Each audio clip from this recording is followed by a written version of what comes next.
રૂપિયા તો બધા કામે લે પણ રૂપિયાની સાથે નમ્રતા આવે એ સજ્જન પુરુષ. કે બાળ મંદિરમાં પણ કેરિંગ અને શેરિંગ ગુડ હેબિટ્સ શીખવાડવામાં આવે છે. યુટ્યુબની અંદર, ફેસબુકની અંદર, ઇન્સ્ટાગ્રામની અંદર હરેક પ્રકારના હરેક વ્યક્તિઓ વિડીયો મેકતા હોય. એ વિડીયોની અંદર તમે ક્યાં આવી અને અટકી જાઓ છો, તમે ક્યાં આવીને ઊભા રહ્યો છો. ઊભું રહેવાનો મતલબ કે એ વિડીયો જોયા બાદ તમને એમ થાય કે આ વ્યક્તિ પાસેથી બે શબ્દ જાણવા જેવા છે અને આપણે સ્ટોપ કરીએ. 100 વ્યક્તિઓની પાસે કોઈ એક વ્યક્તિ એવું નક્કી કરી લે કે એની પાસે જે કંઈક છે ને મારે જાણવું છે, તો એ 100 વ્યક્તિઓ પાસેથી એક એક વસ્તુ જાણી લે. એની પાસે 100 વ્યક્તિઓનો અનુભવ અને 100 વ્યક્તિઓનું જે કંઈક જાણે છે એ થઈ જાય. ત્યારે કેવું થાય કે સામેના 100 વ્યક્તિના અનુભવ બરોબર આ એક વ્યક્તિ થઈ જાય. એટલે એ મારા વિડીયોની અંદર ક્યારેય પણ હું બહુ એવું હેવી એડિટિંગ કે કોઈ પ્રકારના કટકે વિડીયો નથી બનાવતો. કારણ કે મારી પાસે જે અનુભવ છે એ અનુભવ તમને શેર કરવામાં મારે કોઈ એડિટરની જરૂર નથી, કોઈ એડિટિંગની જરૂર નથી, કોઈ બેકગ્રાઉન્ડ મ્યુઝિકની પણ જરૂર નથી. કેમ કે આ જે આપણે છે, તમે મારો વિડીયો જુઓ છો, હું તમારી સામે બેઠો છું, તમે મારી સામે બેઠા છો, મને એમ જ લાગે છે કે તમે મારી સામે છો, આપણે ફેસ ટુ ફેસ વાત કરીએ છીએ. હેલો મિત્રો, નમસ્કાર. મિસ્ટર તબેલાવાલા. અનુભવ એક એવી વાત, એક એવો નાનો શબ્દ કે જેને મેળવવામાં માણસો આખી જિંદગી વિતાવી દેતા હોય. એ પછી ધંધાનો અનુભવ હોય, ભણતરનો અનુભવ હોય કે હરેક પ્રકારની વાત એમાં સામેલ છે. અનુભવ આવી ગયા પછી એ પાછો અનુભવ બીજાની સાથે શેર કરવો એ એનાથી પણ મોટી વાત છે. કહેવાય છે કે રૂપિયા તો બધા કામે લે પણ રૂપિયાની સાથે નમ્રતા આવે એ સજ્જન પુરુષ. એટલે અનુભવ પણ એવી વસ્તુ છે કે તમે તમારી જિંદગીની અંદર અનુભવો કરી લ્યો, પણ એ અનુભવો તમે બીજાની સાથે શેર નથી કરતા તો તમારા અનુભવનું કોઈ મહત્વ નથી રહેતું. ઘણા બધા મિત્રો કમેન્ટ કરતા હોય, જેટલી હોય એટલી શક્યતા અમારા અનુભવો શેર કરવાની કોશિશ કરીએ. બીજા વ્યક્તિઓ, નવા વ્યક્તિઓ કે જેમનું ફ્યુચર આવનારા સમયની અંદર કંઈક બ્રાઇટ થાય એ માટેના પ્રયત્નો કરીએ. અને આની અંદર ઘણા બધા એવા મિત્રો મને ભેગા થાય છે કમેન્ટની અંદર કે જેઓની પાસે ઘણો બધો અનુભવ, ઘણો બધો એક્સપિરિયન્સ, મારી કરતાં પણ નોલેજેબલ માણસો. મારી પાસે તો નોલેજ હજી કાંઈ ના કહેવાય, પણ વર્ષો જૂના કે જેઓએ પેઢી દર પેઢી આ કામ કરેલું, પેઢી દર પેઢી આ કામને સાથે રાખીને એ લોકોનું જીવન ગુજરાન હાલતું હોય, પણ છતાંય તે એ બીજા વ્યક્તિઓને આપી ન શક્યા. કારણ કે મેં કીધું એમ કે અનુભવ ખાલી હોવો એ એક વ્યક્તિ પૂરતી સીમિત થઈ જાય, પણ અનુભવની સાથે જો તમારામાં આપવાની, તમારામાં કોઈને દેવાની, શેર કરવાની જો આવડત આવી જાય તો જ્ઞાન આપવાથી વધે, ઘટે નહીં. અને હવે તો શું છે કે બાળ મંદિરમાં પણ કેરિંગ અને શેરિંગ ગુડ હેબિટ્સ શીખવાડવામાં આવે છે. એટલે વાત કરીએ તો મારો કહેવાનો મતલબ એવો નથી કે હરેક વ્યક્તિ બધાને કહેતો ફરે કે હું આટલું કામું, પણ તમારી પાસે જો કાંઈ નોલેજ હોય અને એ નોલેજના લગતા કોઈ વ્યક્તિ તમારી સાથે કનેક્ટ થવા માંગતા હોય તો એવા વ્યક્તિને નોલેજ દેવું મારી દૃષ્ટિ પ્રમાણે તો ખરાબ નથી. અને બીજી વસ્તુ એવી છે કે આ વિડીયો બનાવીએ, વિડીયોના માધ્યમથી માણસોને જાગૃત કરીએ. ફક્ત તબેલા માટે થઈને જ વિડીયો બનાવવા જરૂરી નથી. વિડીયો આપણે હરેક પ્રકારના બનાવશું, જેવી તમારી બધાની રિક્વાયરમેન્ટ હશે, જેવી તમે લોકો કમેન્ટ આપશો અને કમેન્ટ પ્રમાણે. કેમ કે જો એમાં એવું છે, એક વ્યક્તિની કમેન્ટ ઉપર કોઈ વિડીયો બનાવવો શક્ય નથી. એટલે એ કમેન્ટ હું સ્ક્રીનશોટ રાખું છું, પછી એક કમેન્ટમાં 2, 4, 5 અથવા એનાથી વધારે વ્યક્તિઓ જ્યારે એકને કમેન્ટ કરે ત્યારે વિડીયો બનાવી શકાય. ને બીજી વસ્તુ મેં અગાઉ કીધું હતું એમ કે કોઈને નંબર હમણાં નથી આપતો, પણ પછી શક્ય હશે તો આપણે એક નંબર એડ કરી દઈશું જેની અંદર ખાલી હેલ્પલાઇન નંબર રીતે ઉપયોગ થઈ શકે. તો વાત કરીએ કે અગાઉ આપણે એક વિડીયોમાં વાત કરી હતી કે ભાઈ દુકાનની અંદર તમે જાઓ કપડાં લેવા તો ત્યાં હરેક પ્રકારના માપ હોય, 26, 28, 32, 30. જરૂરી નથી કે તમે બધા એક સાથે લઈ લેવાના, કારણ કે તમે સિલેક્ટ કરવાના છો. તમે સિલેક્ટ એમ કરવાના છો કે પહેલાં તો તમે રંગ પછી તમે ક્વોલિટી બાદ તમારું ફિટિંગ, અને ફિટિંગ બાદ પ્રાઇસ. આ બધી વસ્તુ તમે ચેક કરી અને પછી એ જોડીને પેક કરો છો. તો એ જ રીતે ઓનલાઈનની અંદર, યુટ્યુબની અંદર, ફેસબુકની અંદર, ઇન્સ્ટાગ્રામની અંદર હરેક પ્રકારના હરેક વ્યક્તિઓ વિડીયો મેકતા હોય. એ વિડીયોની અંદર તમે ક્યાં આવી અને અટકી જાઓ છો, તમે ક્યાં આવીને ઊભા રહો છો.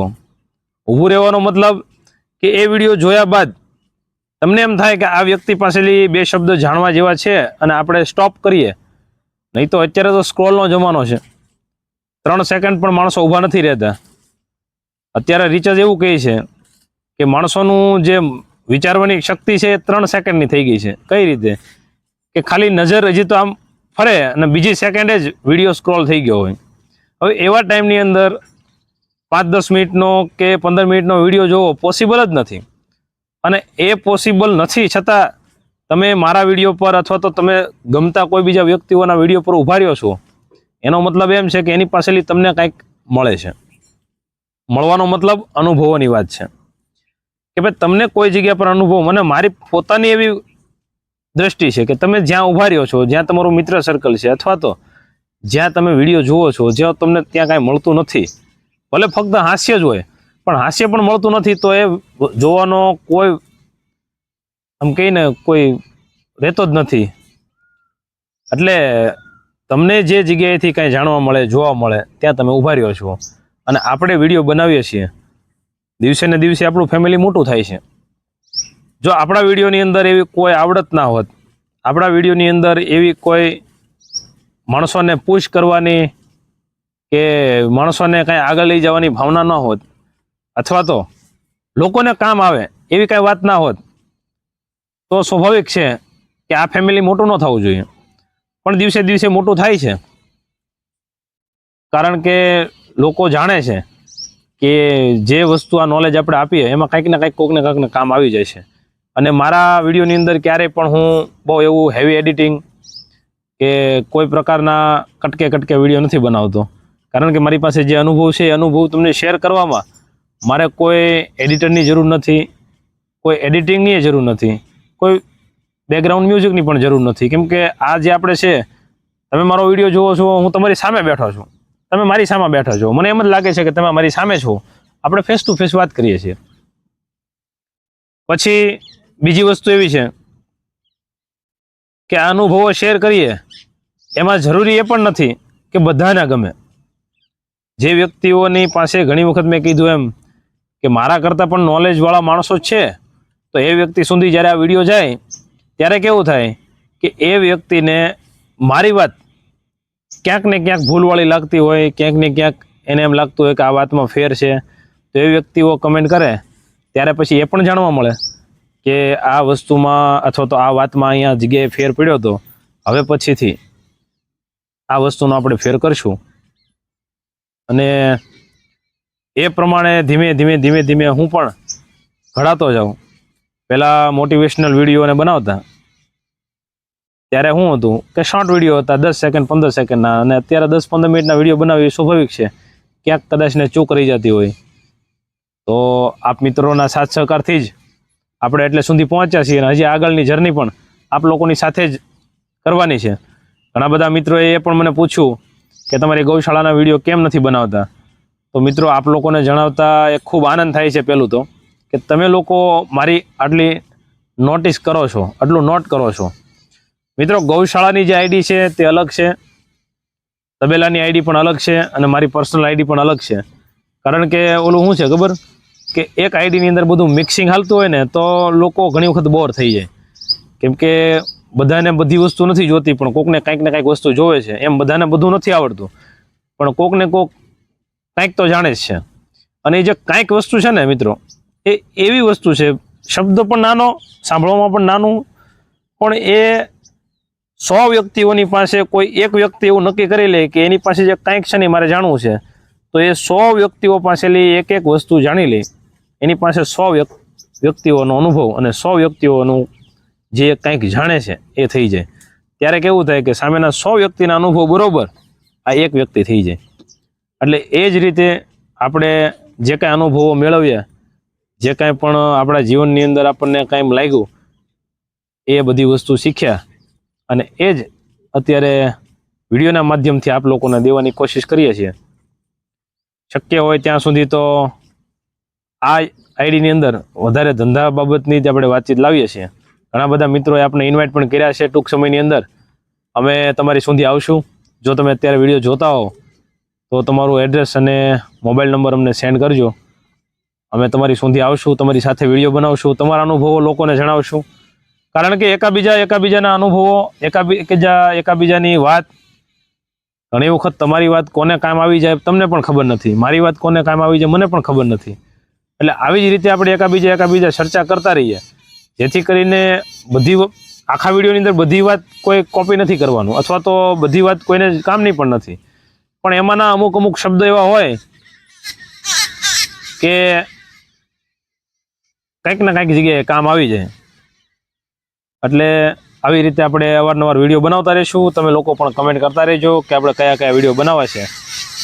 ઘણા બધા વ્યક્તિઓએ કીધું છે કે મુર્ગા પાલન અને બકરી પાલન વિશે વિડીયો બનાવો. શક્ય હશે તો એ વિડીયો પણ બનાવવાની ટ્રાય કરીશું આપણે. ચાલો મિત્રો, તમે હજી અમારી ચેનલમાં નવા હોવ તો સબસ્ક્રાઈબ કરવાનું ભૂલશો નહીં. વિડીયો ગમ્યો હોય તો લાઈક કરવાનું પણ ભૂલશો નહીં. ચાલો મળીએ કંઈક નવા વિડીયો, નવા ટોપિક સાથે. રજા આપું મિસ્ટર તબેલાવાલા. Bye bye.